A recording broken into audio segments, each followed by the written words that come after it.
नमस्कार, मैं हूं अंजलि और आप देख रहे हैं खबर इंडिया न्यूज। तो आइए शुरुआत करते हैं आज की प्रमुख खबर से।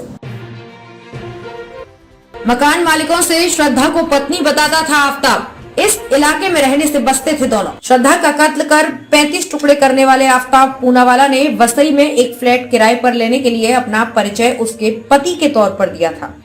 वसई में कुछ वक्त रहने के बाद दोनों दिल्ली आ गए थे और यहीं पर 18 मई को आफताब ने श्रद्धा की जघन्य हत्या कर टुकड़े टुकड़े कर डाले थे। पुलिस ने श्रद्धा के शव के टुकड़ों की तलाश के लिए मेहरौली के जंगल में सर्च ऑपरेशन चलाया है।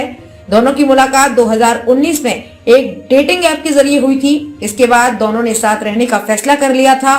श्रद्धा के परिजनों ने इस अंतर धार्मिक संबंध का विरोध किया था, जिस पर गुस्सा होकर श्रद्धा घर से ही निकल गई थी। इन 3 सालों के दौरान वो ज्यादातर वक्त वसई में एक किराए के फ्लैट में रहे। इन लोगों ने एक रूम का फ्लैट नायगांव पूर्व में 2019 में लिया था। यहाँ मकान मालिक से उन्होंने अपना परिचय पति और पत्नी के तौर पर कराया था।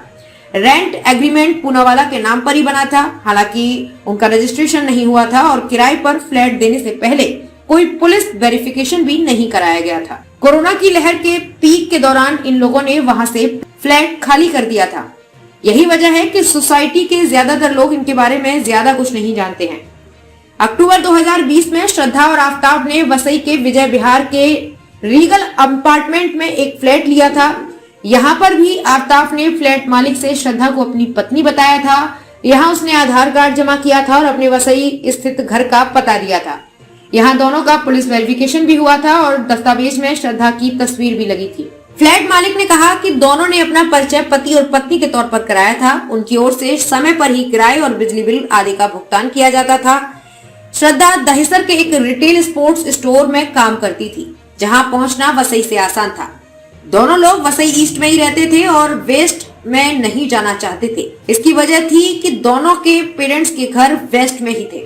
बीते साल सितंबर में इन लोगों ने ये फ्लैट खाली किया था और फिर पास में ही कहीं चले गए थे। इसके बाद इसी साल मार्च में दिल्ली पहुंच गए थे।